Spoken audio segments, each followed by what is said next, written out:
F. Layla, who is profoundly autistic. She was diagnosed as a young child, and due to the efforts of her speech and OT, and her own hard work, she has been able to gain a lot of independent daily living skills over the years. As she started hitting the teenage years, though, we started facing an extreme struggle with her period. Due to her diagnosis, she is estimated to have the developmental age of a 3 or 4-year-old child. This makes her month cycle extremely painful and confusing for her. She does not know or understand why she is bleeding or in pain. She suffers from bad cramping, which is difficult to treat as she has a hard time communicating when she is in pain. Aside from the pain, the hygienic side of her cycle is very difficult for both her and me. Due to the painful nature of her cycle, keeping things consistently clean is extremely hard, as there is a negative association there, and she does everything she can to avoid dealing with her period. After trying different OT therapists and plans, both me and her father, her OT therapist, and her pediatrician have decided the best thing for her is to be put on birth control so her cycles can be managed. We safely have her skip the majority of her cycles during the year, and it has been a blessing for us. It has been 4 months, and not only has she been able to avoid the pain she goes through every month, but her general mood and demeanor has improved as well. Her therapist believes her irregular cycle was causing her a lot of anxiety. The issue comes with my Sile Ashley. She was over at the house yesterday having lunch with us when she asked how Layla had been doing recently. I told her that she was doing very well and explained to her the changes we made in the last few months. Ashley was horrified. She started ranting about how I am taking away my daughter's autonomy by putting her on birth control without her consent, and that the long-term effects could hurt her fertility. Layla will never have children, and will never have an intimate relationship with others due to her developmental age. I tried explaining this to Sil, but she held firm. I honestly don't know if she has a very good grasp on autism or developmental disorders at this point. I ended up asking her to leave as she was getting louder, and I didn't want her to upset Layla. I let my husband know what had happened when he got home from work. Layla had already texted him trying to shame him for allowing Layla to be put on birth control. She has now involved my MIL and has even reached out to my own mother over Facebook, claiming my husband and I are taking away our daughter's autonomy. I really think that birth control was the right choice for our daughter, but the constant barrage of insults is starting to make me question things. Am I the asshole? My fiancé is taking my last name. His parents are threatening not to come to our wedding. How do we handle this? January 31st, 2024. My fiancé, Alex, 21 years old, and I, 22 years old, have been together for 6 years and are getting married this year. I never cared much about my last name, but after some recent family events, I realized I want to keep mine.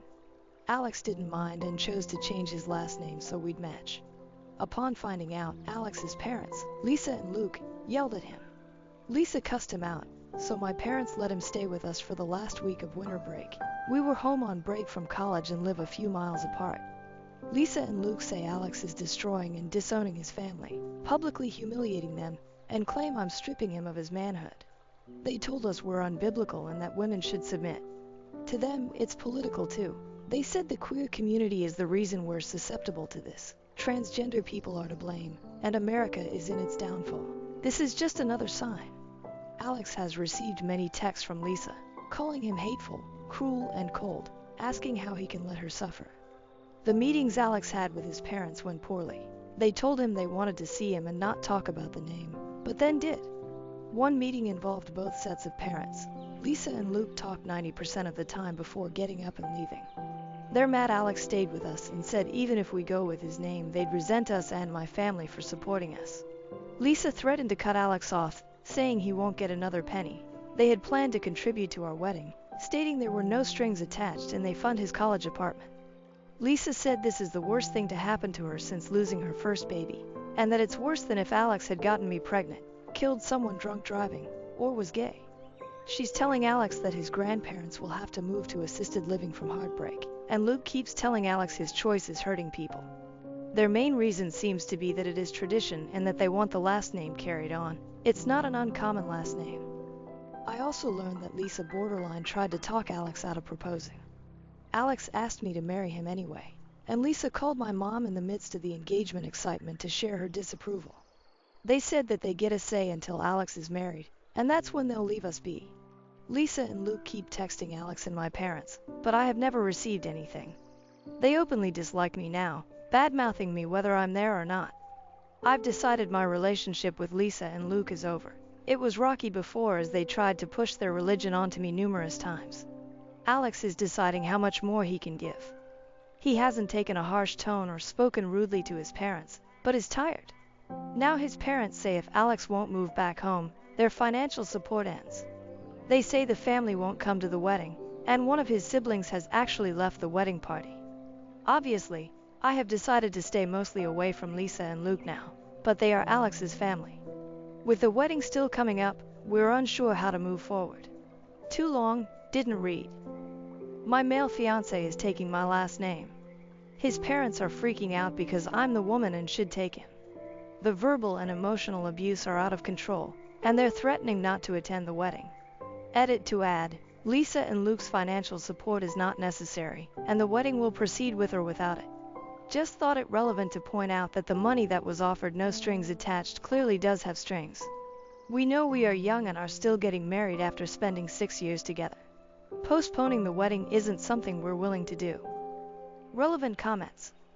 When asked if in-laws would accept both last names, the original poster, OOP, replied, apparently not, as his parents said it would make no difference. Since they aren't keen on using both names anyway, they decided against it. For instance, one commenter stated, the only people that should be at your wedding are those who want to celebrate your relationship. It sounds like they don't. Another person remarked, it seems he has valid reasons for not wanting to be associated with that last name anymore. Yes, it's unconventional, and people might look at him oddly for it, but they can just mind their own business. If you're happy and he's happy, that's all that matters. Furthermore, someone suggested, stop discussing it until after the wedding. For the rest of your life, stop sharing details about your lives with these people. Have your fiancé agree to gray rocking them moving forward, or there will be arguments about baby names and other issues in the future. The first time anyone knew my baby's name was in our birth announcement. Additionally, another commenter advised, simply say, we will miss you. Any other response will only encourage them to meddle more in the future. Moreover, a user pointed out, your future in-laws are acting like overgrown toddlers. For both your sakes, I hope they go no contact with both of you forever because the loss of their financial support is a small price to pay for freedom from their controlling behavior. However, if they refuse to leave you alone, your fiancé will need to develop strong boundaries. You two should consider premarital counseling before planning much more of the wedding, as it's crucial to ensure you're prepared to handle your future together. OP responded, the price is most certainly worth the freedom. We're looking into premarital counseling, thank you. Update July 7, 2024, 5 months later. Alex and I got married last month, and everything was absolutely beautiful. Since my original post. After more months of emotional and verbal abuse, Alex made the difficult decision that his parents were no longer welcome at our wedding. He explained that he couldn't trust them to respect his boundaries, respect us at all, or respect what the event was about. As expected, they freaked out, asking if he was trapped and needed help, saying everything had become about me, EOP, and telling him he'd been isolated from everyone he loves. We're not sure what story they told Alex's extended family. Alex reached out to everyone to explain what had been going on, but every response he received was more disgust toward his name choice, refusal of wedding invitations, and saying he needed to apologize, grovel, and fix the family. Most of Lisa's family were the ones talking the most about how dishonorable he was being and how he was breaking apart the family. Interesting, seeing none of them share Lisa and Luke's last name. Luke's family does. Luckily, only one invitation was returned with nasty notes inside, but the rest of the digital responses took Lisa and Luke's side, berated Alex for doing this near the anniversary of the death of Lisa's first child, and called him cruel and hateful.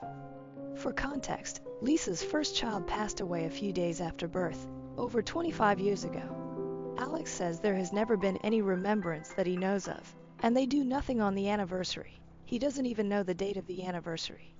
Lisa and Luke explained what happened once when he was young, and never mentioned anything again. We're unsure why it's all coming back up now, after presenting as generally unimportant his whole life. Apparently, this drama being 4 months from the anniversary was disrespectful. His sister Alice also went off the rails. After checking in to see how Alex was doing, Alice got angry that he wanted to discuss things over text instead of on the phone. It became obvious that she wanted him on the phone to berate him, because she ranted about how he was steamrolling their parents and wasn't really an adult because he wasn't married yet. She said she had encouraged Lisa and Luke to cut him off long ago and that I, OP, wasn't acting like family since I stopped letting her follow my Instagram account. This was after she dropped out as a bridesmaid and made it clear she didn't support our marriage. I decided not everyone gets full access to my life. As his only sibling, it was devastating for Alex to watch Alice spiral into fully taking their parents' side, after initially leading him to believe she had his back and was supportive. After saying not to expect her and Alex's bill at the wedding, there's been no further contact since Alice refuses to speak to him unless he'll talk on the phone. At this point, he won't do any phone calls as we'd rather have a record of everything that goes down. Many people tried to talk to Lisa and Luke, my own parents, mutual friends, etc., to encourage them to choose the relationship and explain that the damage they were causing wasn't worth the loss they'd endure. It seemed to have no effect. Alex was quick to become no longer financially dependent on his parents. We've changed his phone plan, reclaimed all his bills from Lisa and Luke, fully moved him out, and finished college. We're not sure if they attended graduation.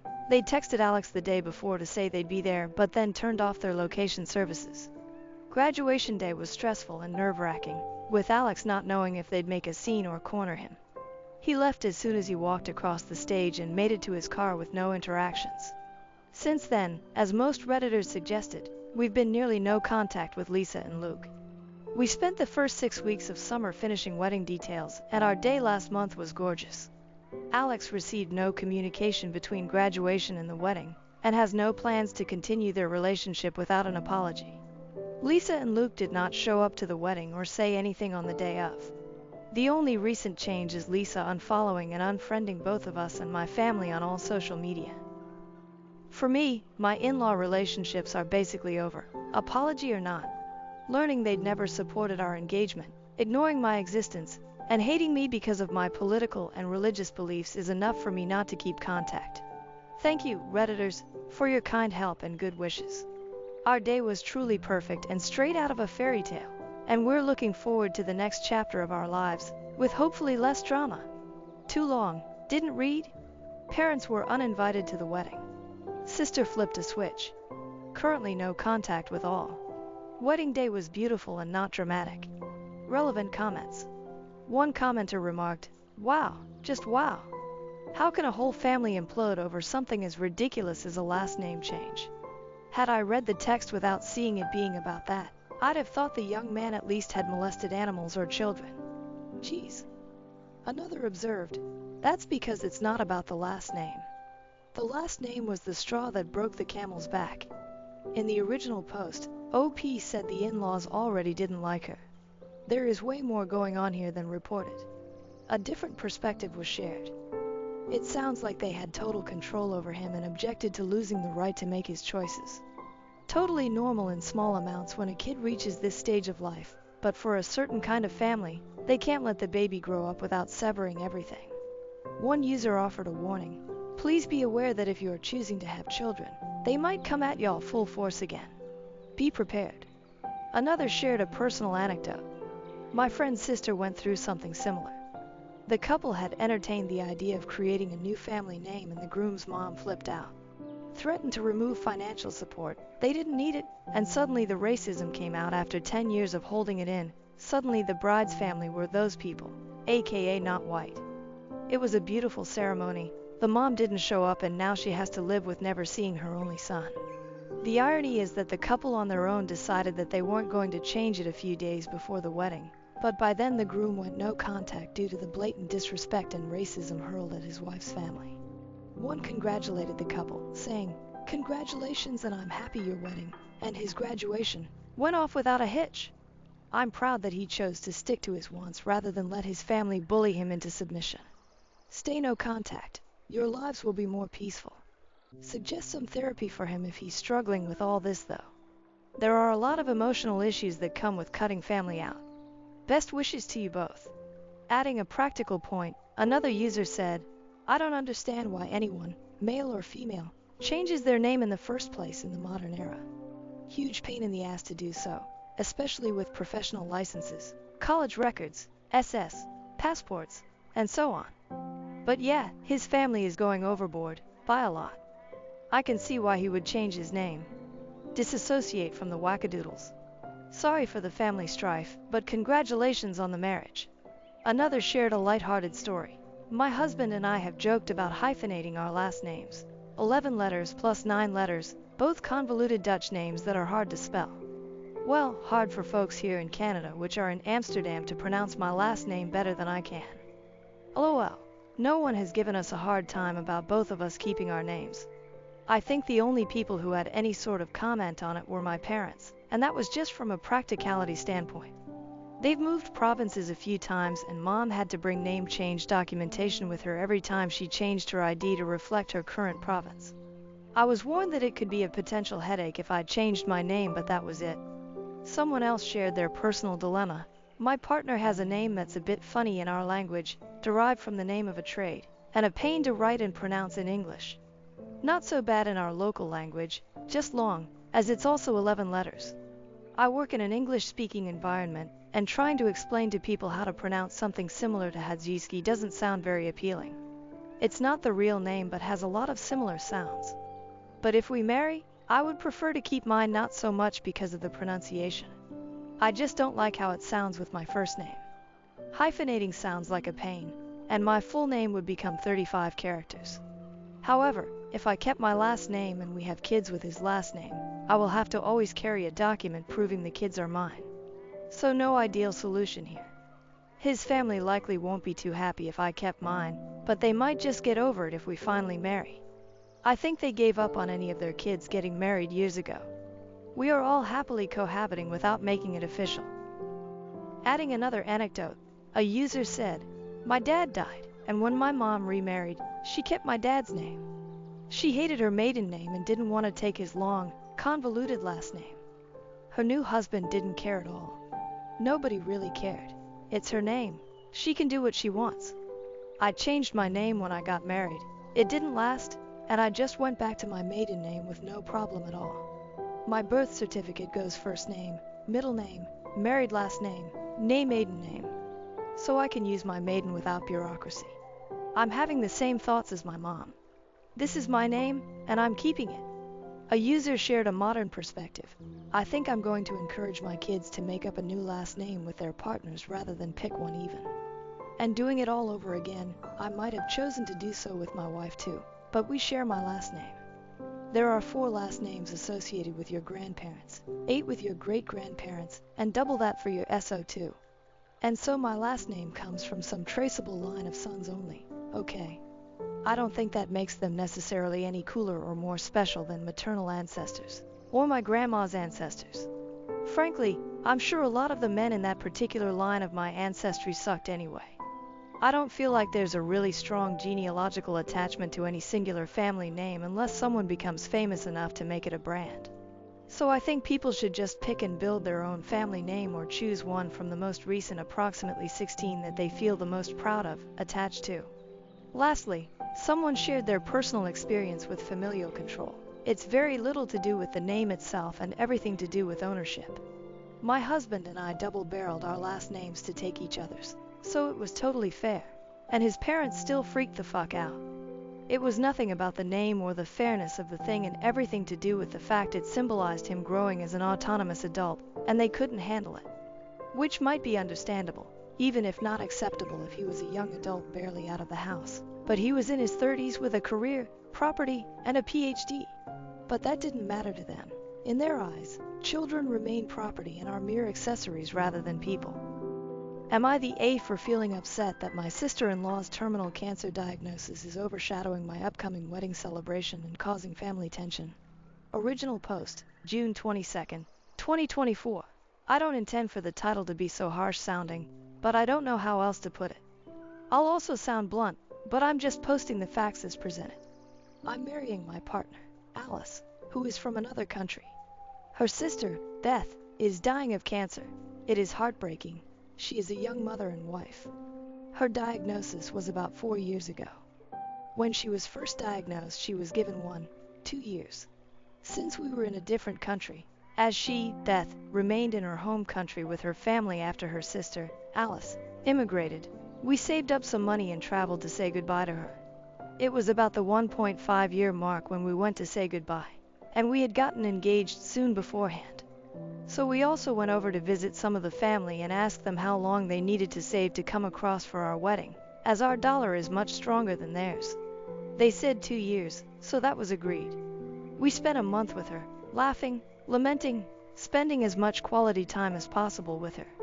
By the end of the trip though, and with the chemo, she was exhausted. We said our heartbreaking goodbyes assuming to never see her again.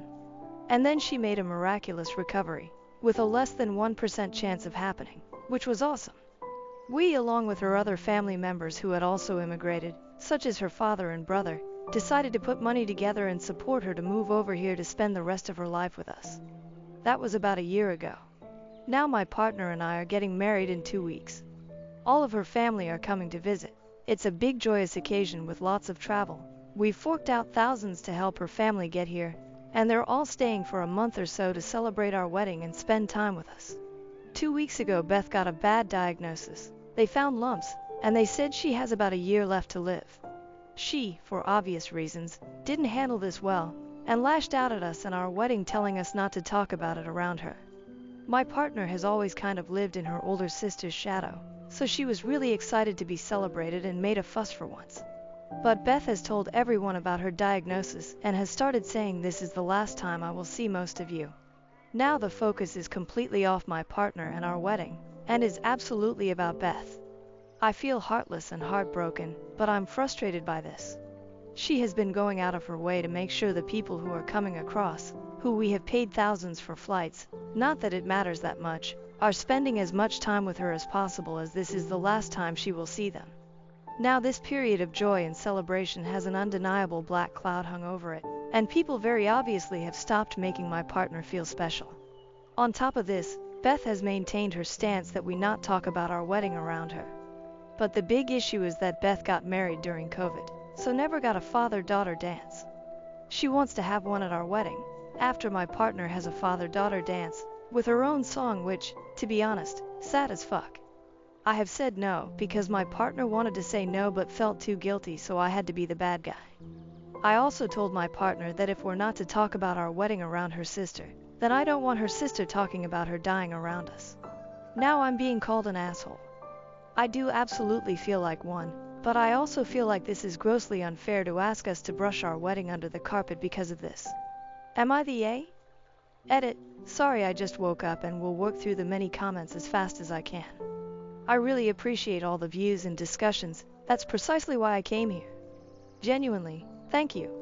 Am I the asshole has no consensus bot. OP was not the A. Relevant comments. A user questioned whether Beth truly has cancer again, suggesting she might not be truthful. OP responded, admitting, "You're right, I'm really struggling with this thought, but if she makes another miraculous recovery, I'm going to feel like a massive dick. Because everyone will be celebrating, and to be honest, I'll be furious, jaded and distrusting." My father is a very distrusting man, and he raised this exact same point, saying he's not sure he believes the diagnosis is as bad as she's saying it is. But we'll see, in the worst possible way. Another user commented on Beth's behavior, saying, if true and she was given a year to live, she could give her sister that one day and stay quiet. But no, she makes it about herself. Her missed dance, her missed whatever, and ruins the day for you guys that way, assuming she's telling the truth. I get weird vibes. If I were you, I'd go to the courthouse, elope without telling anyone, cancel the celebration, and have one way later. OP replied, "We considered this. My partner had a breakdown over it and said she wanted to do this. I asked her if she was sure. We had a conversation, and she changed her mind. We've done too much, prepared too much, gotten too excited for the whole thing to just pull the plug." When asked about the type of cancer his sister-in-law has and if it was confirmed by a doctor, OP stated, "Lymphoma, stage 4. No, we've only heard from her." Update, July 8, 2024. People asking for updates about my post. A couple of weeks ago. The lead up to the wedding was a bit nightmarish. Sister-in-law tried to tell someone they couldn't come to the wedding because of something they said. They told sister-in-law she could only afford a really nice new car because she and her partner are staying with her dad, and he's paying all her medical bills. We curbed that by changing our seating plan last minute, asking the person to come, and he still came thankfully. Then the plan was to go up to the town the wedding was in for a few days for my wife to spend time with her family. We paid for her little brother and little cousin's accommodation because they couldn't afford it. Week of the wedding, the sister-in-law convinces both little brother and cousin to only travel up for only the wedding, not to stay with family. Sister-in-law wasn't traveling up because of some vague and changing reason. There was a fight on their family's side. It supposedly got resolved and sister-in-law got given the hard word. But then little cousin didn't come up with family and stayed home with sister-in-law.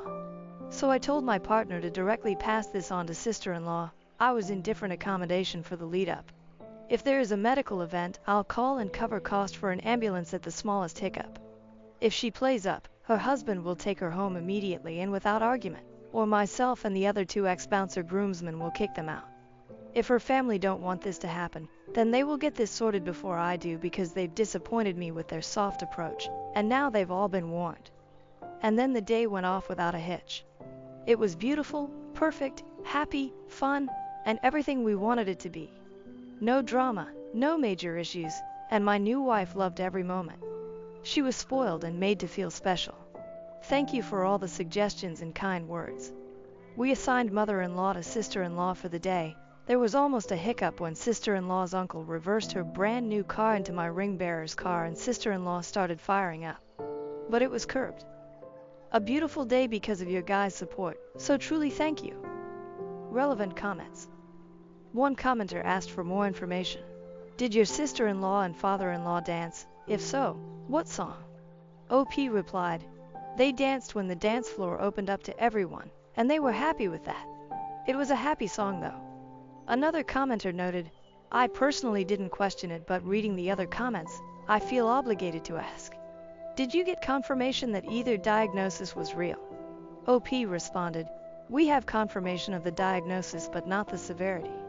The cancer has returned though, but we're not sure how bad yet. Am I the asshole for completely cutting off my dying sister-in-law and telling her family not to contact me? July 13th, 2024. I'm the same person who had the wedding dramas.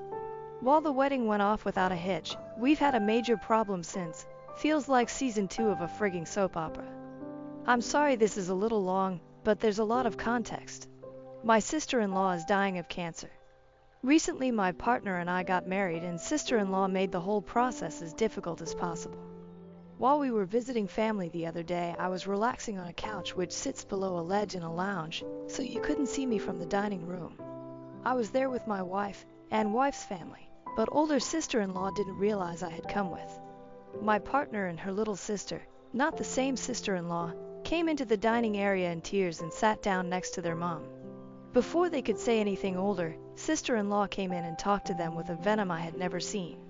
She was shouting at them and talking to them like they were children, telling them to never dare walk away from her again during an argument. There was a viciousness at a level that I'd never tolerate being spoken to like, from anyone. The argument happened because we had come to pick up the nephew, son of older sister-in-law, from school so that sister-in-law could rest. I'll give more info on this fight in comment. Older sister-in-law told her family it's a privilege for them to babysit her child, and that if they're going to try and help, then they need to do it how she asks, when she asks. She spoke to my wife like she was scum several levels below her. When I stood up, and older sister-in-law saw me, she jumped with shock and then immediately stormed out of the room. I stood up and said, we're leaving. In the car I said to my wife that if sister-in-law ever spoke to her like that again, there would be harsh, firm boundaries put in place. Later we received a message from sister-in-law's husband saying we were being selfish and making the whole family visit about us and our wedding, which was what it was originally about when everyone planned to come. They were visiting for our wedding. The problem is that this has been happening for months, and I feel like an idiot because when my wife told me about it, she downplayed it. Sister-in-law's family all keep saying, she's dying, it's affecting her mind, or, let's just move past it so we can enjoy the time we have left with her, And sister-in-law's treatment of my wife has gotten worse, and worse, and worse. Sister-in-law keeps trying to convince people not to spend time with us while they're here. She exempts herself from family plans and then makes new plans excluding my wife, and tells people my wife is being greedy with others' company. My wife came home yesterday in tears saying she had considered driving her car off a bridge because of how much sister-in-law had broken her heart. My wife went to say goodbye to one of her uncles who was flying out, and sister-in-law apparently did the same thing as the day before, but worse, according to a couple of the witnessing family members. I had to hold her while she sobbed uncontrollably for 15 minutes, asking me why her sister was doing this to her when all she had done was try to love her. This is the part that may make me an asshole. I put a message into the group chat I'm in with her immediate family saying, to cut a long story short, I will not talk to any of you until you start to hold sister-in-law accountable for her actions. Any promises of unifying our families was a lie until sister-in-law apologizes and shows she's going to cut this shit out. That my wife's unrelenting kindness is being exploited for weakness. That my wife is psychologically unsafe around her own family. That I swore in my vows to protect my wife, and that I have no interest in being a part of a family who treat each other like this. I said I'd be leaving the conversation. I don't want anyone to contact me unless it's to apologize to my partner and explain how things will be different moving forward, and not to add me into any group conversations. I blocked any form of contact access that sister-in-law had. My wife didn't want me to send the message because she didn't want to make things worse. I told her things were being made worse by her family's unwillingness to call out sister-in-law because she's dying, and my partner told me I can do what I feel I need to do, but her family will be upset with me. Now they've called a family meeting, and I've refused to go until my wife is apologized to and the family outright promises to hold her sister accountable. Her family are all very upset at me for saying what I said about our two families joining, and that I'm being harsh to sister-in-law who is dying. My own family think I'm being too harsh, except my dad and older brother who think I'm making the right choice. Am I the asshole? Additional information from OP regarding the first fight. OP. For the interested, the context for the first fight.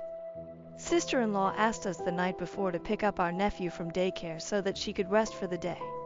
We told her we couldn't as we had plans to show family who were visiting some of the sights of our city. But we were actually done a lot earlier than we thought we would be, so we tried to call sister-in-law or her hubby. Both weren't answering, so we went to sister-in-law's house to check and see if she still wanted us to take him. She lost her shit saying that if we want to help her it's on her terms, that we should consider any time we spend with her son to be a privilege, and that we weren't to disturb her unless we knew she was open to us visiting. This was all said when she didn't realize I was there, and I deeply regret saying nothing at the time. I had hoped the family would put her in her place. Relevant comments. One commenter asked if it was possible that the cancer had spread to her brain, as it can drastically alter a person's behavior. OP responded, acknowledging that this was indeed possible and that he struggled with the thought. He empathized with the fact that his sister-in-law was dying while his wife was just starting her life, but he felt a strong protectiveness for his wife. Another user shared a personal story about their mother, who started to slip mentally before being diagnosed with cancer. She became paranoid, aggressive, scared, and delusional. Initially, doctors thought it was early onset dementia or schizophrenia. Eventually, a specialist suggested testing for cancer, which revealed the diagnosis, but it was too late. The medication she was on exacerbated her mood swings, and once adjusted, she returned to her normal self, but only had a few months left. The commenter expressed how these mental breaks soured their relationship as there was no time to repair it before she passed. They added that, based on OP's story, they believed the sister-in-law might just be a diva. Relating to this, another user shared their experience with their nanny, mother's mother, who lived with them and had several mini-strokes. She needed surgery that left her with a colostomy bag and experienced cognitive decline, becoming incredibly mean. This behavior, possibly understandable due to her pain and dependency on others, was particularly vicious toward the commenter's mother. The commenter recalled feeling helpless as a teenager and expressed sadness that the negative memories overshadowed the good ones. Another individual who worked in home health shared their experience with dementia patients. They recounted how their oldest patient, initially alert and sweet, developed violent delusions and mood swings as his condition worsened. The commenter learned to manage his agitation by existing in his reality, such as pretending the power was out when he wanted specific lights on and off. This approach helped reduce his anger. Finally, a user noted the openness of discussing such issues in recent years, crediting celebrities for being remarkably open about their diagnoses. This openness has made others comfortable with having similar conversations. Am I the asshole for returning to my career to escape the overwhelming responsibility of caring for my husband's autistic niece? My husband, 30M, became the legal guardian to his sister's daughter, 17F, 2 months ago. She lost her single mom last year. My in-laws took her in, but they were too old. That was when my husband became her legal guardian despite my concerns. He told me that he would take care of her completely. We got married a year ago after 15 years of dating. I had a very successful career in a very physically and mentally demanding field. I had to travel a lot. We wanted to start a family and I agreed to be a stay-at-home mom. I quit my job a few months into the marriage when I got pregnant. Sadly, I had a miscarriage. Then his sister died and everything is on hold. In the meantime, I took a part-time job in a related field which allows remote work so that I am not bored out of my mind. My SIL was a nurse. She quit her job to take care of her daughter full-time. Her daughter has a variety of issues including nonverbal autism, a series of development disorders like dyslexia and severe sensory issues. My husband says that he does most of the work, but he doesn't. Since I am working from home part-time, most of the caretaking falls to me. She gets angry and has meltdowns all the time. She doesn't like the food I make and most of the time she ends up throwing food at the floor or at me. I am at my wit's end and it is just so emotionally exhausting. Around December 15th, my husband was working late and asked me to take care of dinner. She is very picky about food. The slightest change in texture or taste from what she is used to can cause a meltdown. She threw the plate at my feet and I ended up bleeding. At that point, I called my husband and asked him to be home ASAP. He said he wouldn't be able to. I went up to my room and told him I'm not dealing with this anymore. He came hours later and she was still crying. He was absolutely furious at me. He called him heartless and irresponsible. I told him I've had enough of both of their ungrateful behavior and told him that I'm going to my mom's and I wouldn't be back until New Year's. He panicked and tried to apologize, but I left. He called me every day asking me to come back. I finally came back and he told me that my stunt had forced him to all available leaves to stay home with her. He told me that he was glad I was back. I told him that I contacted my former company and got my old job back and it starts next Monday. It is in office and requires a lot of travel. He asked me who was supposed to stay at home as she cannot be left alone. He has no more leaves and full-time caretakers are too expensive. I told him he promised to take care of everything when he became her guardian and that it was his problem. As you can guess, my family supports me and his family thinks I am being extremely selfish. So I'm asking for judgment from impartial strangers. AITA in this situation. Update. Lot of people were messaging me for an update. So, here goes. I wish I could say things got better. My husband took a few days off to interview special needs nanny caretakers. He ended up finding a good and experienced person to take on the job. He hired her for 6 weekdays. One day, she ended up saying she cannot make it for a couple of days due to an emergency. My husband had a meeting he couldn't miss and asked me to look after his niece for the day. I refused and he took my car keys while I was getting ready and left before I noticed so that I could not go to work. I grew up with a narcissistic gaslighting father who did stuff like this all the time. I told him to come back in 1 hour or I will call CPS and once they get there, I will call a cab and get to work.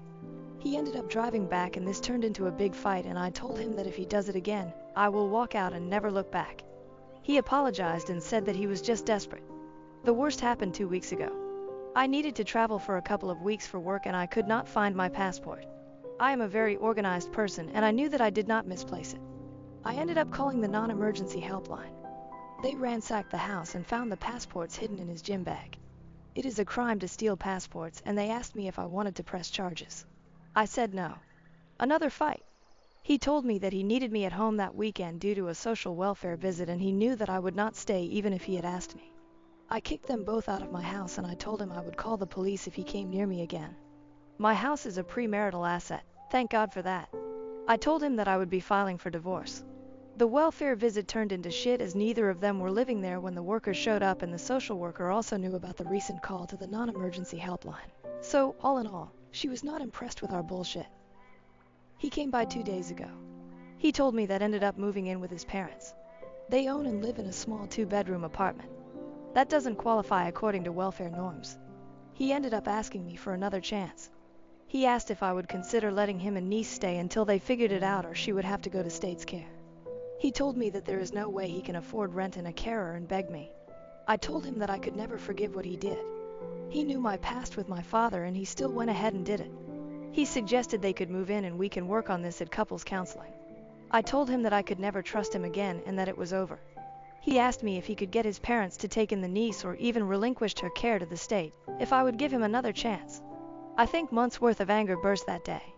I told him that even though it may appear as if the problem between us is niece, it was actually him. He didn't ask me before taking her in. He did nothing to help. He waved my concerns away whenever I felt burnt out. He took on a responsibility without consulting me and dumped everything on me. He chose to take my keys. He chose to hide my passport. I told him things may have been different. Him, my niece and I may have adapted and become a family if he hadn't made the wrong choice, at my expense, at every turn. I told him to get out of my house, it was over and I never want to see any of them ever again. I still don't know if what I'm doing is right or wrong. I know people wanted some sort of happy ending, but it is what it is. I still have not started the divorce proceedings yet, but I will soon. For now, I am taking a break as it has been a very emotional and draining couple of weeks. How do I tell my host mom about her son's weird behavior? I feel like she won't believe me, and I don't know what to do. Original post, July 1st, 2024. I never thought this would happen. I cannot sleep tonight because of how helpless I feel in this situation. I am an au pair. I started at 19, went to Australia, and took care of 2 little girls, and I loved it. After a year, I came back home and went to college. But I decided that I wanted to travel again because I'm interested in teaching English abroad one day. I met a really great family on an accredited website that I used last time for my au pair match. I met a German family. They really liked me and I really liked them and the area. I have always wanted to go to Germany, so after about 3 months of talking and making sure there was no other family I wanted to go with more, we went through with it. Now I am in Germany, and I have been here for 2 months. They have 3 children. All boys, including a 1-year-old who is the cutest thing on earth, a 14-year-old who is friendly and sweet, and a 17-year-old who I do not really provide much care for. He kept to himself a lot and did not talk much with me, which I did not mind because I'm mainly there for the 2 younger ones. But some weird things started happening. I began to notice that he started staring at me a lot whenever we were alone, or even at family dinner. He walks up to me at times and it sounds like he's asking me questions in German, but I can't understand him. The oldest boys can speak English. When I tell him I don't understand him, he just walks away. I asked his brother once what he asked, and he said it was something bad, and he's told his brother to stop, but he won't listen. Then, over these past 2 weeks, he's made accidental contact with me. Sometimes he will brush up against me even when there's enough room for us to not bump into each other. 1 or 2 times, when this happened, I felt something on my waist, like his hand, but I thought maybe it was an accident. Now that they're out of school, we're alone at the house during the day while the parents work, and sometimes when I'm playing with the baby he will come and play with the baby too, but he will be very close to me, like to the point where I have no personal space. I have had to tell him a few times to give me space, and his younger brother has even said the same thing. Still, for some reason, I thought maybe he was just shy before and was starting to get comfortable with me. I did not want to jump to conclusions or label him as anything, so most of this I have let go. I really like hanging out with the baby and playing board games and other activities with the 14-year-old. He's a funny, nice kid. But the bad thing that really happened was yesterday. The family went for a walk, and I stayed behind because I had bad cramps. The oldest boy also said he did not feel like walking, so he stayed behind. We were there alone, and after they had left I tried to go to my room, but he blocked me. I kept asking him to move, but he kept blocking me. The look on his face, like he thought it was funny, scared me. He would not speak English with me when I kept asking him why he was doing this, and at this point, I felt scared and decided to walk the other way. I was going to hide in a bathroom until the others came back. But then he grabbed my arm and forced my body against his. I do not know if it was a forced hug or what, but I tried to pull away, but he reacted by tightening his grip, so I just froze. He let me go after a few seconds and just left the room. When the family came back, I went into my room for the night because I felt like I would just start crying in front of them. I do not know what I should do. I feel ashamed that I could not fight him off, and that I am literally being harassed by a boy so much younger than me. I am scared to tell the host parents because I can tell they love their son a lot, and at the end of the day, I am just a random girl that they have only known for 2 months. I am torn because I love the younger two so much already and wanted to have a good time in Germany. But this boy is acting so weird. I do not know why he went from basically ignoring me to doing this. I know that despite all of this, I should probably try to talk to the host parents, probably my host mom, as I am more comfortable sharing this with her. But I just do not know how to bring that up. How do I basically tell her that her son did something really weird to me? I never thought I would have to do this or be in a situation like this, and I need some help. Please. Too long. Didn't read. I am an au pair. One of the boys who I live with has consistently been doing weird things to me, and yesterday, he forced me into a hug. I know I probably need to tell the host parents, but I don't know what to even say. I feel so helpless and alone right now. Update, July 3rd, 2024. Hello, I posted not so long ago about a really bad situation. I hope that it's okay for me to post an update even though it was removed. I received a lot of people reaching out to me asking if I was okay and if I could provide an update, so I wanted to give some closure. In short, I am an au pair in Germany and was being harassed by my host parent's son, who is 17 years old. He basically assaulted me, and although it is still hard for me to come to full terms with that word, I now know that it was, in fact, what it was. Yesterday was my day off, and after reading through everyone's advice, I contacted my agency that morning. I made sure to first get out of the house so no one would overhear me and to get away from the older boy. The younger boy, who is 14 years old, asked me if he could go with me as I was going to the library, and I did not mind taking him. Although technically he could go by himself, I see older children walking around alone a lot in Germany, but he specifically kept asking to go with me, and like I said before, he is a really good kid to be around, so I did not mind. I was planning to go to a closed-off area and make my phone calls while he went around looking for books, but while we were walking to the library, I could tell he wanted to say something. After a while, I asked if there was anything wrong, and after a bit of a pause, he asked me nervously if I was okay and if anything had happened yesterday. He said he was wondering why he did not see me at all anymore after they came back home. I did not say anything at first because I did not want to tell him inappropriate information. I told him I just had bad cramps, which was true, and wanted to sleep. But he is a smart kid, and I think he knew, because he asked if it was because of his older brother. When I did not say anything, as I was so caught off guard by his questions, he asked if I was leaving. He honestly looked so sad. He said he was sorry and that he hoped I did not have a bad impression of Germany now. I almost cried because of how depressed he sounded. I told him not to worry about it and that it had nothing to do with Germany, him, or the baby, and that I would be okay. So I finally contacted my agency when we arrived at the library. I was so nervous that I was shaking when I made the call, but they were amazing and took everything I was saying seriously. I just told them that the oldest child was making me feel unsafe, and in vague terms what happened, without going into too much detail. They understood, thankfully, what I meant and told me that they would work on replacing me, if that's what I wanted. They also said they would reach out to the family to let them know of what was happening and of my concern with their son. I then called my mom. Being a mother, after I told her everything that had happened, she yelled at me a little. Not in an abusive way, but for not telling her sooner, and told me very sternly that I was not going back to that house tonight. Even being an adult, I don't argue with my mom when she uses that type of tone. She sounded so frantic, and sent me money to stay at a hotel for a while until they found me a new placement, even though she really just wanted me to come home. I felt a lot better after talking to her. After a while, the younger boy came back over and told me, very plainly, I am going to tell Mom. He would not listen to me when I told him not to, or not to put himself in that situation. I can handle it. He seemed very angry. He tried to reassure me that his parents would listen, and that they know that older brother causes trouble sometimes. They had another girl, a few years ago, that left because of him, and everyone thought maybe since he'd grown up and changed it would be different. I stayed at the library while he went home, and just waited. I did not know what was going to happen. I already had a hotel booked by then and knew I would probably need to go back to get my stuff. About an hour and a half later, I left the library. Since the parents were at home today, I felt somewhat safe going back to get my stuff. Before I got back, I received a call. It was from my host mom. When I answered, she was very frantic. She asked me if I was okay, and where I was. When I got to the house, the parents were in somewhat of an argument.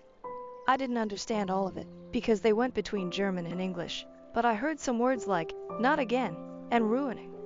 In short, the mother pulled me aside. She said that she wasn't aware that the oldest son was still like this. She begged me not to leave. She told me she wanted her two youngest sons to have healthy attachments to their caregivers, and that it was very hard for them to do this with the oldest.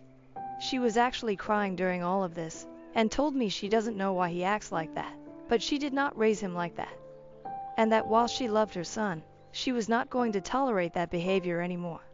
She said that once he turns 18 next week, I had no idea his birthday was next week, he will have to go live with his uncle and cousin in the Netherlands, for the sake of everyone in the house.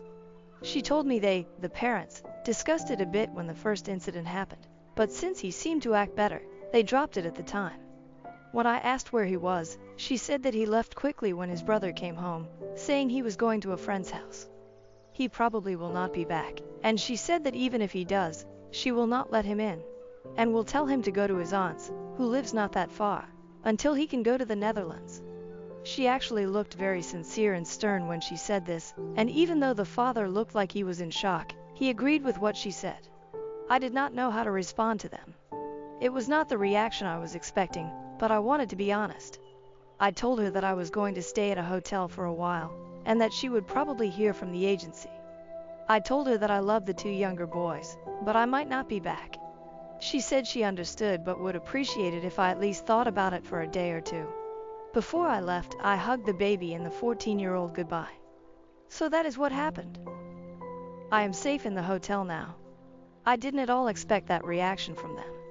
I felt almost sick with worry when I wrote my first post, of not being believed. But even though the oldest boy probably won't be back and will eventually be forced to leave, I still feel the effects of what happened lingering. I still feel vulnerable and overwhelmed when I even think about what happened. I feel so bad for the younger children. I'm not sure if I should go back or not. She told me to think about it. I will give it some time and see what my agency says first about other placements. I just wanted to thank everyone for helping me through something really difficult. But I am safe now in this hotel and am not going to rush back into any situation without thinking over my options and asking for my mom's opinion. Thank you once again. Too long, didn't read. I contacted my agency and mom. Both listened and took me seriously. I am now safe in a hotel, and am waiting for my agency to get back with me on possible placements. My mom is helping support me financially and emotionally while I wait. The host parents find out about what happened. The 14-YO told them, and reacted in a way I did not expect. They are begging me to stay, saying that the oldest boy will be sent to live with relatives for his behavior once he turns 18. I am not sure if I will go back, although I miss the younger two. I am going to wait until my agency gets back with me first before taking next steps. Thank you to everyone who reached out and helped me. Added comments. Commenter. As a German, this post infuriates me. First of all, therapy is free here. It sounds like the parents did absolutely nothing when this happened for the first time. They just hoped and thought their son got better. Secondly, the fact that they just want to get rid of their son by pushing him onto someone else instead of wanting him to face actual consequences, like going to the police with OP, is also infuriating. German police aren't perfect, but my own experiences with them have been genuinely good, and I want to encourage OP to go to the police. Lastly, the parents are trying to make OP stay in a house where she was assaulted. That alone is so utterly tone deaf that it's hard to believe. Sorry, Netherlands. OP. Yeah, I've officially made up my mind that I'm not going back there. It hurts because I do love the younger children so much. I hope they will be okay. The kids I watch become a part of me in a way. I still keep in contact with the family from Australia, and the younger ones here really seemed comfortable around me. The mom even said they usually aren't as open at first with new people like they were with me. I might still keep the host mom's contact info just to see if I can check up on them every now and then, purely for that purpose. Now that I'm really reflecting on it, it was a little strange that she still wanted me to stay after what happened. I thought maybe, for my mental health, she would encourage me to leave. But I think she is desperate for an au pair since they work a lot. It's amazing that therapy is free. I will suggest to the host mom that maybe the 14-year-old might need someone to talk to. I made sure to tell him that I was not abandoning him, and he seemed to understand. He is very level-headed for his age. I know he will continue to grow into an even more amazing young adult as he gets older. He told me he wouldn't forget me, and he would tell his baby brother about me a lot, so he will always remember too. It's also good to hear about the police. I always worry about being a foreign girl and not being taken seriously in another country. I am going to reach out to the Weiser Ring, like another poster suggested, and see if they can help me in that aspect. I feel bad for the people that might encounter him in the Netherlands, but I heard they don't play around there. So I hope he gets some sense into him soon. But there are vulnerable girls and women everywhere, so it does leave me with a sad feeling. OP makes another update in the comments. To give an update, I spoke with the agency sometime earlier today and asked them if there have been other au pairs with this family. They said this is their first time placing someone with the family, and if another au pair was with the family before, it was probably through another agency, but they had no knowledge of this, and when they interviewed the family was told this was a new experience for them. I am thinking maybe the other girl was through another agency. There are a few of them. I'm not sure that all au pair agencies can see each other's networks, but they said they will look further into it. They told me that for now, they will not be placing any new girls with this family, so that gave me some peace of mind. OP makes another update in the comments.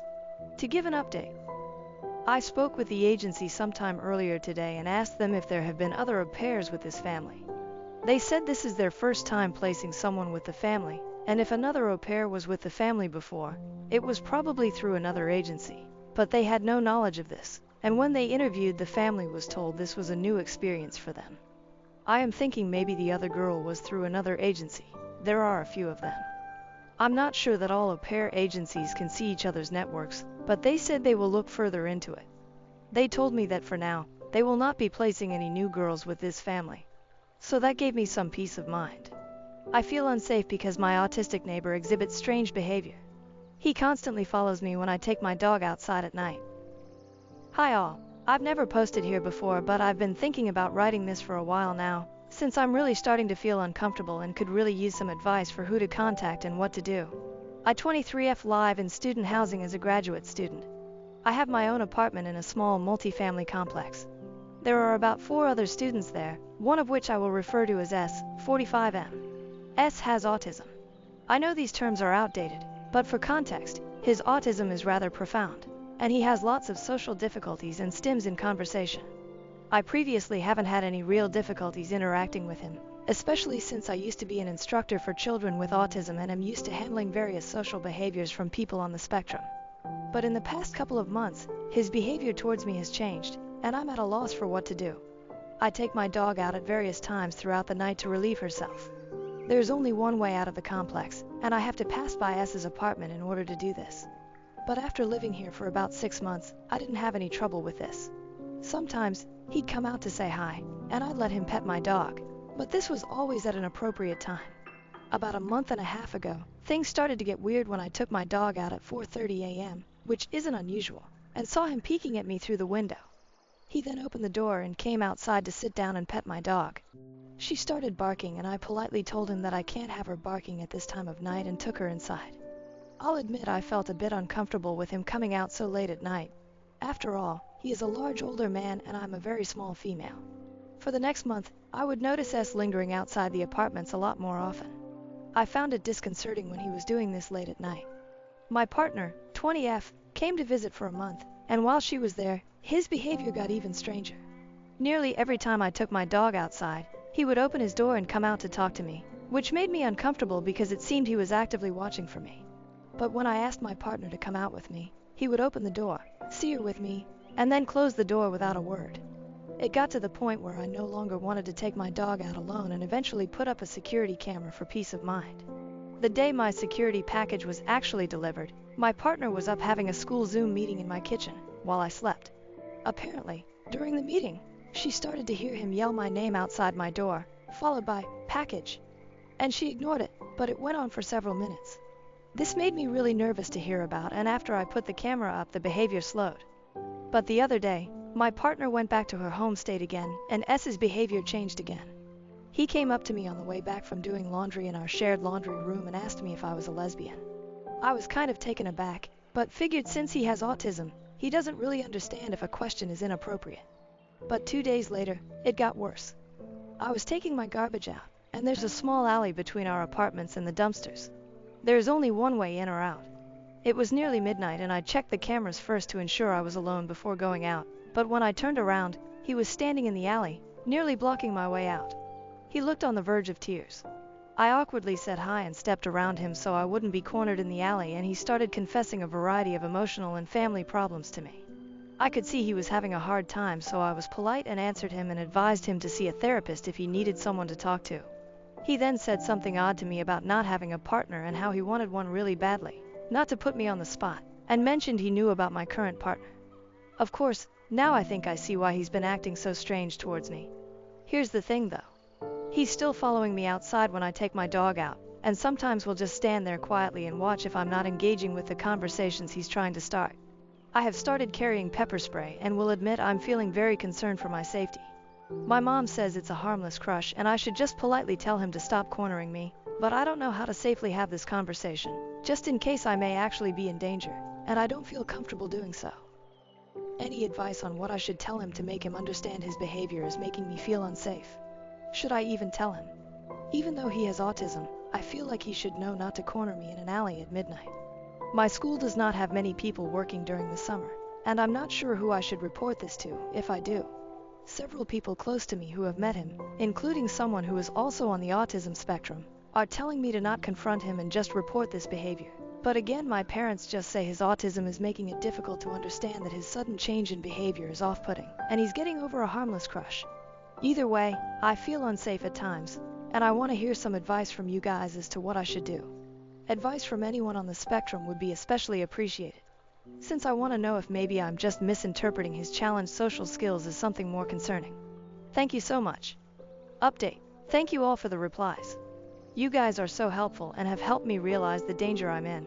I want to believe this is the best case scenario, where he just doesn't realize his behavior is inappropriate. Logically, this is the most likely case, but I have to base my actions around a worst case scenario.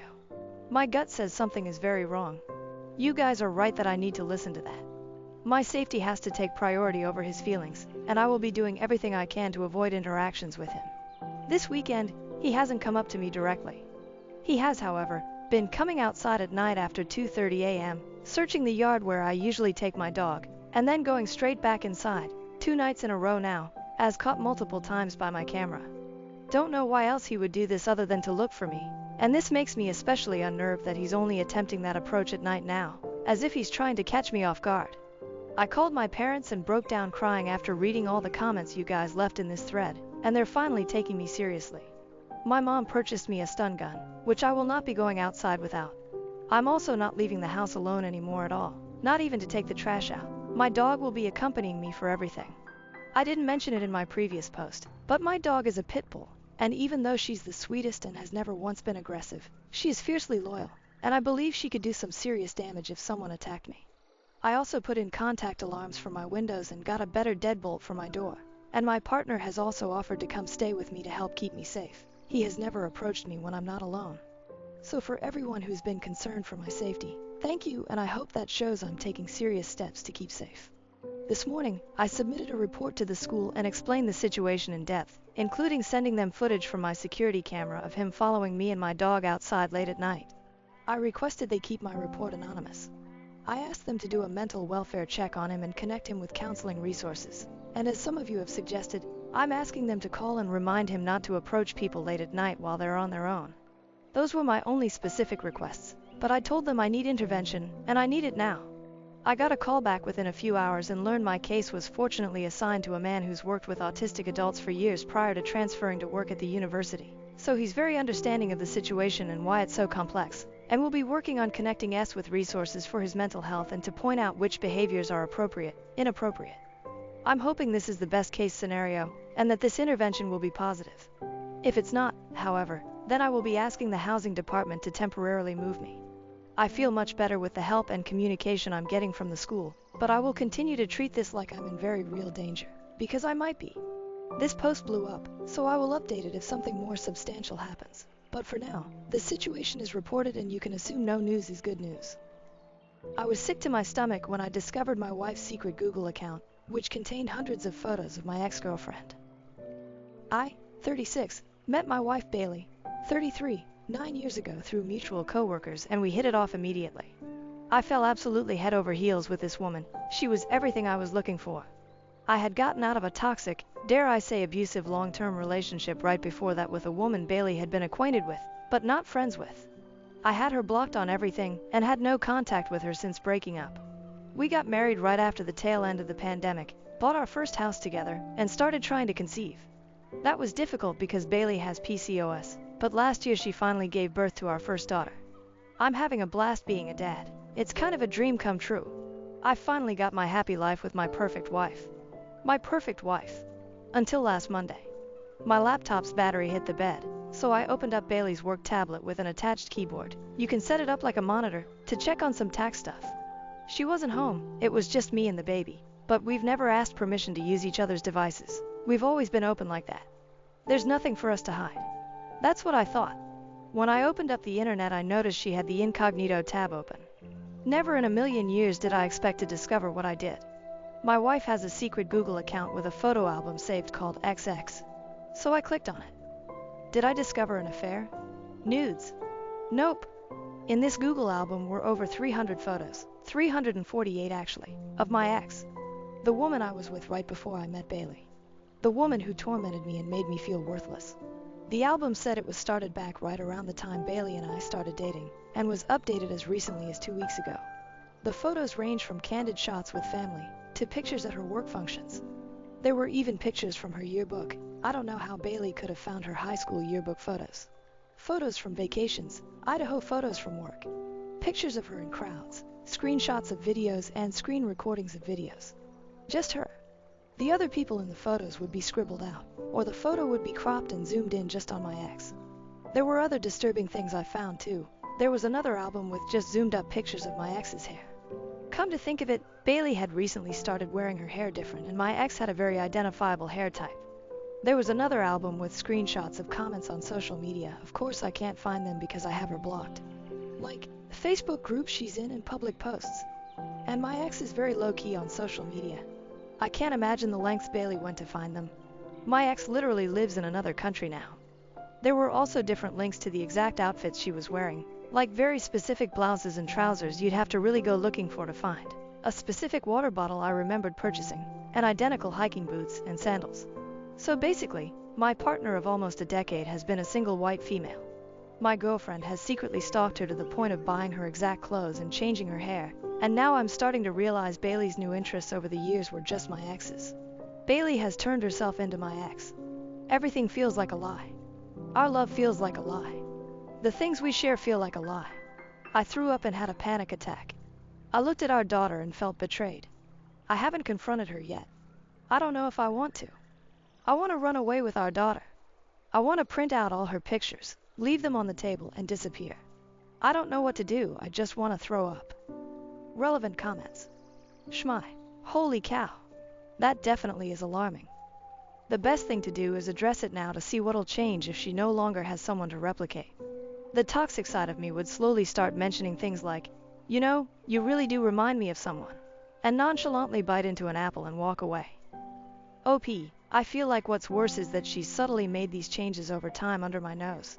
So my ex has a specific career and Bailey didn't express interest in switching careers to the exact same thing until after I had mentioned what my ex did. Didn't notice at the time, but I remember telling her ex went to school for that. The hair was more recent, the outfits and objects, slowly over time. The interests, I'm not sure how much she's stolen personality-wise from my ex and what she actually likes. It's all incredibly exhausting and confusing. Miss_chapstick. I'm so sorry. This sounds like something out of creepypasta. OP, I'm actually surprised with the amount of support I've gotten here in the last hour, haha. Believe it or not, there are no other red flags in our marriage. Now I don't know what else I've missed. OP added. While I talked about my ex, most of the things I told my wife about were negative and painted her in not such a good light. My wife knows these things and knows they were traumatic. Of course, I've mentioned things like what she does for a living and things she used to do. I think everything else she found she got through intense cyberstalking through my ex's friends and family. The yearbook photos, I have no idea. Edit, removed specific info so I don't accidentally dox myself. Update. I'm pretty sure I accidentally got my original post removed just now because I tried to update it with a link to my update. Oops. Anyway, I'm the guy who found the Google Drive full of pictures of my ex. So, I was not expecting my original post to go viral on YouTube and TikTok and have so many responses. Yikes. I am overwhelmed by the support. I am humbled by the number of people who have been through this experience, on both sides. I have an update, but it's probably not as exciting and as juicy as you want. It's not bad though. First, let me clear things up.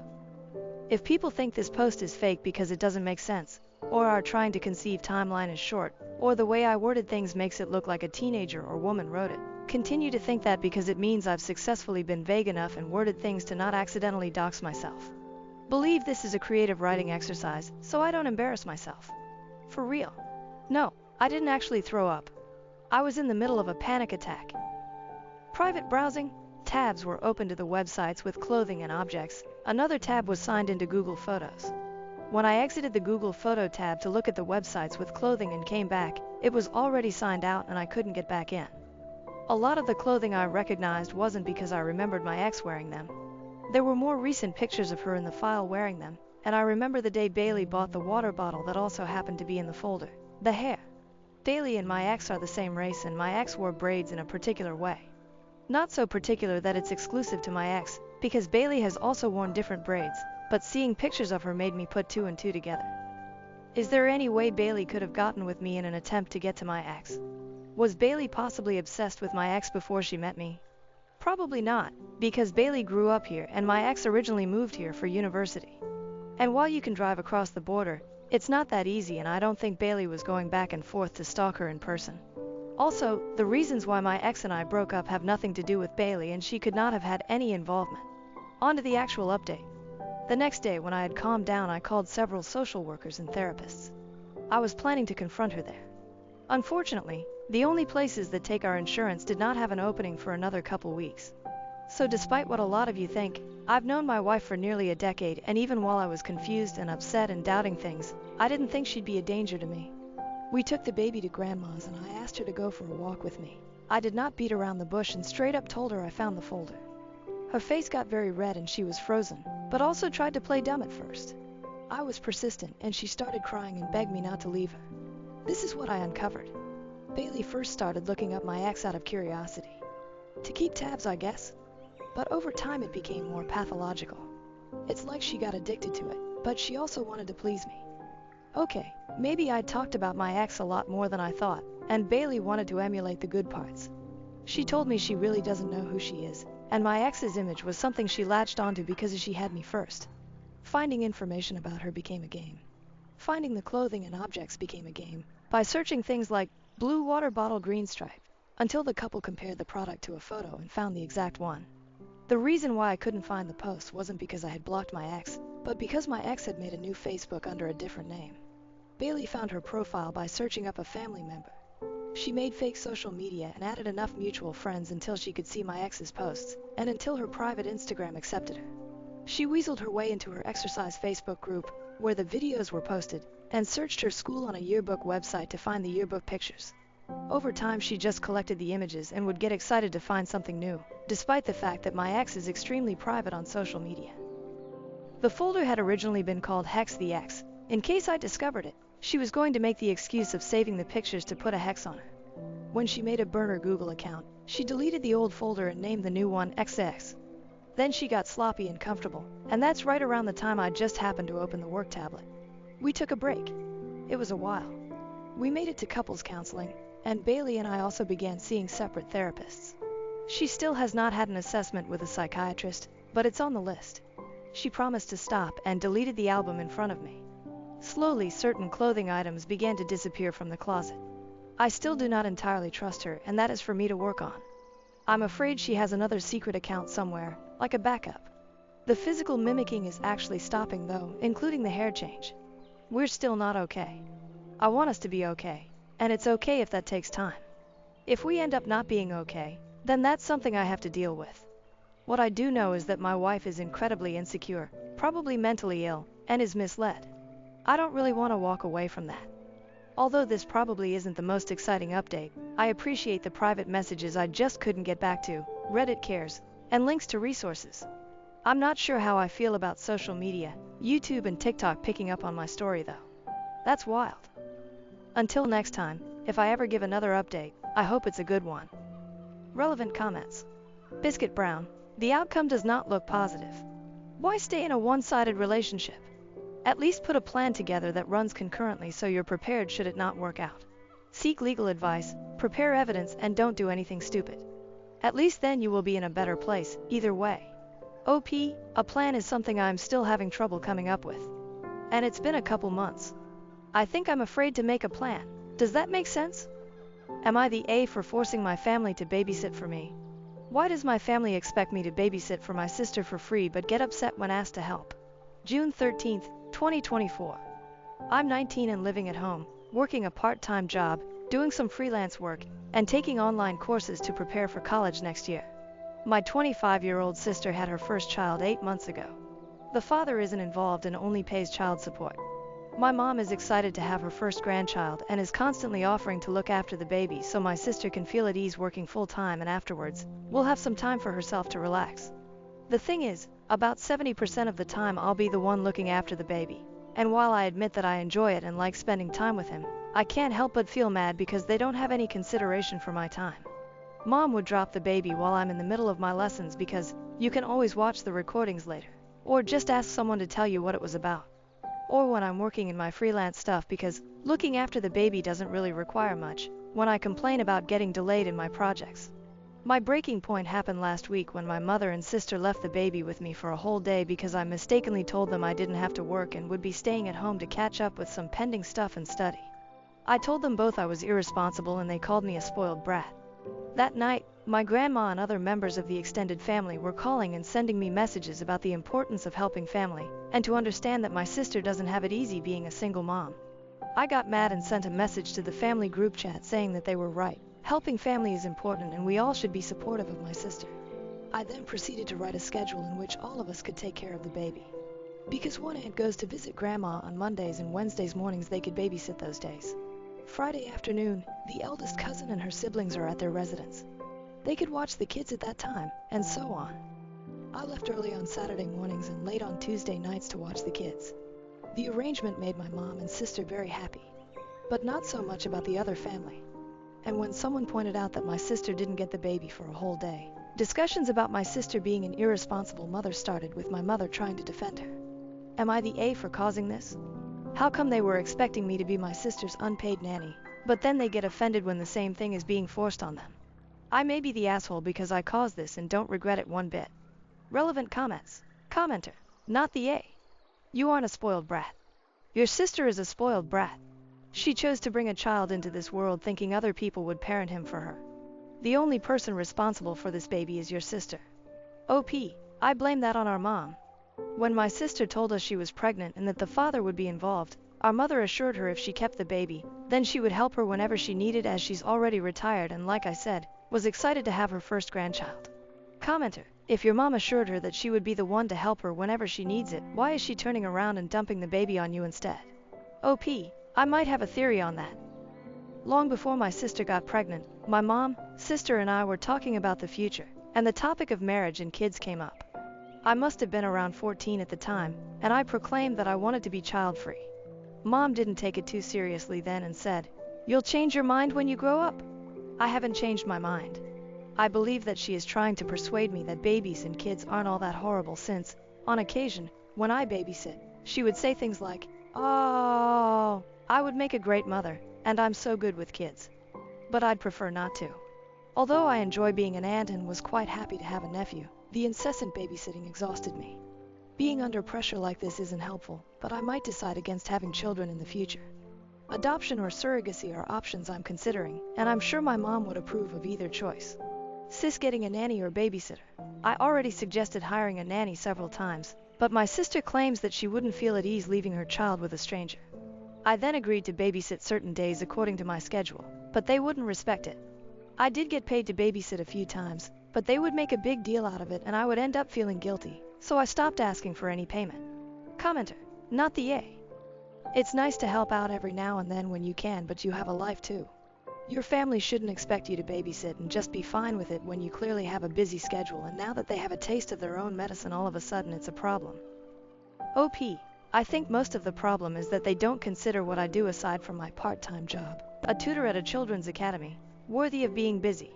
I work as a freelance editor of audio and video, but they just see me as being on my laptop just because, and I take Spanish courses 4 times a week, along with audio engineering stuff 3 times a week.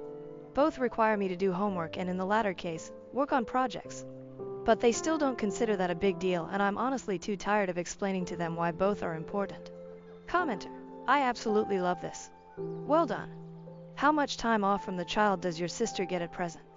OP, I think it is easier to tell you how much time my sister gets with the baby. She's a paralegal at a law office, works from 8 to 5 Monday, Wednesday, and Friday. Between commuting and she and mom saying she needs time to eat and rewind, she gets the baby around 7 p.m. Thursdays are home office days, but because home office is still work, she won't watch the baby until the evening. On weekends, she'll take care of the baby on Saturday evenings and Saturday mornings unless she goes out for brunch or coffee with her friends, which isn't every Saturday, to her credit. Sundays are split half and half. We usually spend the first half of the day with extended family, and in the evening, the paternal grandparents visit to bond with my nephew. So, objectively, she does not really spend a lot of time alone with baby. Commenter, that was a beautiful way to address that. Everyone always says family until it comes back to them. OP, hahaha, thank you. I admit I got the inspiration after reading several Reddit posts and comments dealing with similar issues. What if I did? Was how I felt. And while I don't particularly regret choosing that path, I worry a little bit that I may have gone too far. The family is having a lengthy conversation about this, as I mentioned, to another commenter. Honestly, I wasn't being all that serious. I mostly was angry and just wanted to prove my point. But given how it all blew up was way more than what I hoped for. Update, same post, June 20th, 2024, 1 week later. Okay, a lot has happened. Honestly, I'm still not in the mood to provide a full update. The main points are, my sister did try to impose the babysitting schedule I made, and the family wasn't happy. Mom, my sister and I had a big discussion, and hurtful things were said on both sides. I'm currently staying with my best friend and his girlfriend, who are total sweethearts, but it's not a feasible long-term arrangement, even though they have said I could stay with them as long as I need. The family is complaining non-stop, and I'm feeling guilty because, technically, I'm the one who caused this by creating the schedule in the first place. Maybe I should have just sucked it up. I really feel sorry for my nephew. Sundays are when the whole family comes together, and this Sunday my mom's eldest sister, my grandma's eldest daughter, is traveling from out of state. This is significant since she is, in a positive sense, the matriarch of the family and grandma's golden child. I'm anxious as well as hopeful. If anyone can solve this mess, it's her, but at the same time, I'm worried she'll blame me like everyone else. I'll provide a full update then. Also, sorry for not having the time to answer all the comments and private messages. Like I said, a lot of things happened. But here's some of the questions some people asked. 1. My relationship with my mom and sister was pretty good before my sister got pregnant. My sister and I always knew that she was more favored by our mom because they had more common interests, while I had a similar bond with my dad. This wasn't necessarily a bad thing. Think it more of if one of us wanted to visit a friend or a specific favor, we knew which parent to ask. We would actually team up sometimes to convince them of something, me appealing to dad and sis to mom. Sadly, dad passed away 5 years ago. He was an amazing father and we were absolutely heartbroken, but the one good thing that came out of it was that it helped us bond. Dad loved classical music and was really into IT and programming. I would go to concerts with him and he got me into gaming. After his passing, Mom began to buy tickets to classical concerts and the 3 of us would go together as a way to remember him. We also went to watch Super Mario movie because my dad would have loved to be there, even if sis and mom knew little of the franchise. So, things going this bad makes me pretty sad. 2. My job. I work part-time at a kids' after-school academy, where we tutor them in subjects they find difficult and help them with their homework and test preparation. My freelance job involves video and audio editing for my best friend and his girlfriend. Both are streamers and content creators. They know about my Reddit post but asked me to leave out their personal details, so please don't ask for their accounts. I create 1 weekly video for her and 1 or 2 for him. 3. Do I pay rent? No, I don't. Dad had a hard time with his family, and while my sis and I didn't know the details and were no contact with them, we kind of imagined what went down. Mom promised to keep the house safe for my sister and me when Dad left it to her. They decided to accept us for paying rent as long as we cover our expenses ourselves. Sister and I cover our groceries, cell phones, and some services, and I pay part of their gas whenever they give me a ride because I don't have a car. 4. Extended family. As I mentioned, we have no contact with Dad's family. Mom, who is 50 years old, is the third of 4 siblings, the eldest aunt, the eldest uncle, deceased, who was the father of the cousins I mentioned in my first post, and the youngest uncle, who is 39 years old and single. Grandma is currently 77 years old. 5. My nephew's dad. He and my sister were together for about 2 years. When she found out she was pregnant and decided to keep the baby, the relationship ended because he is child-free. A paternity test was conducted after my nephew was born, confirming he was the father. He pays child support but has no contact with the baby. His parents, my nephew's paternal grandmother and grandfather, do keep in touch. From what I was told, they and the rest of their family didn't approve of his actions regarding my sister and nephew.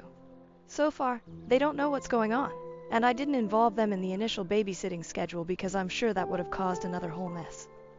Update post, June 26, 2024, 6 days later, 13 from original post. I'm not sure how to post an update.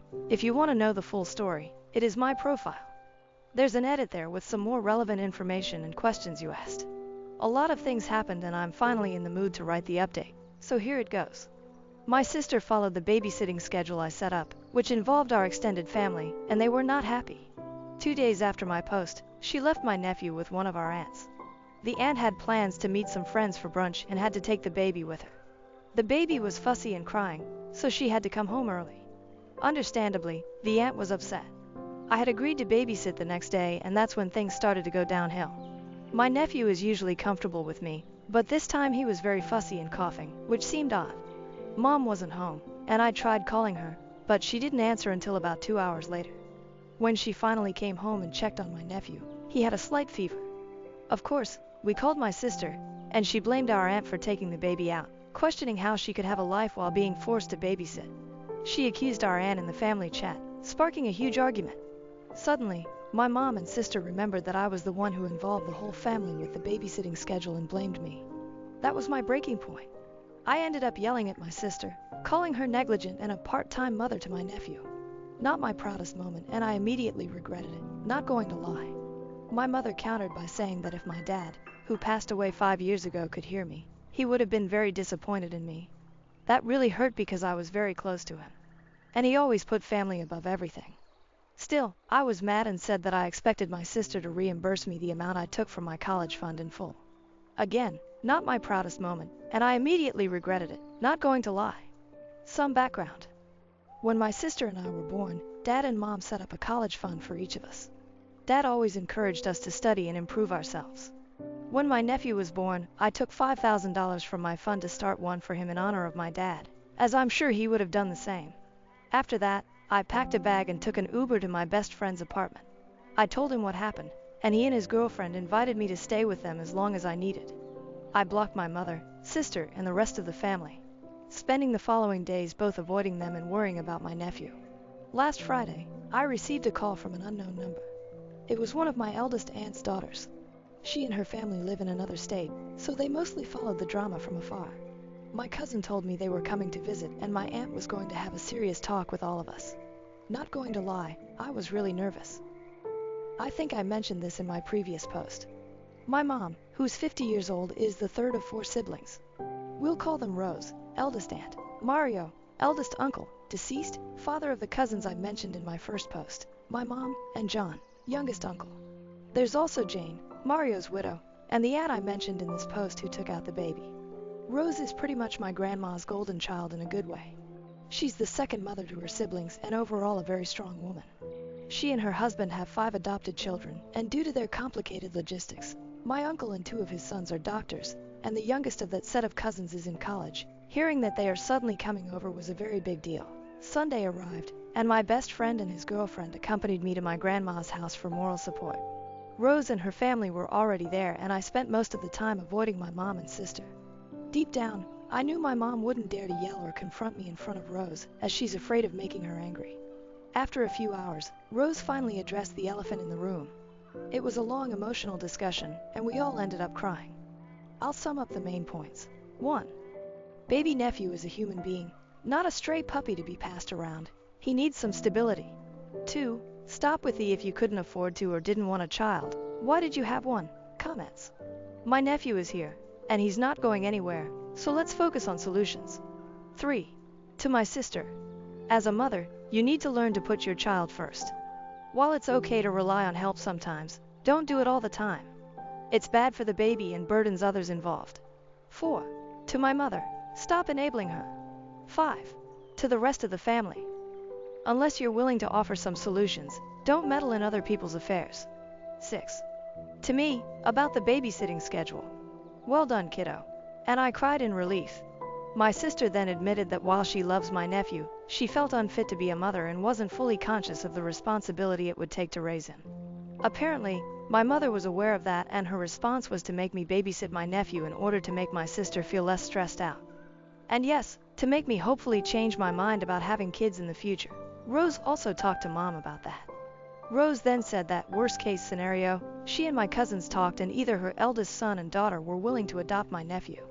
Apparently, both discussed it with respective spouses and all on board if it came to that. To be honest, while it is good that my nephew would be in a loving and safe home, Rose and my cousins are amazing people. It would hurt not seeing him as often anymore.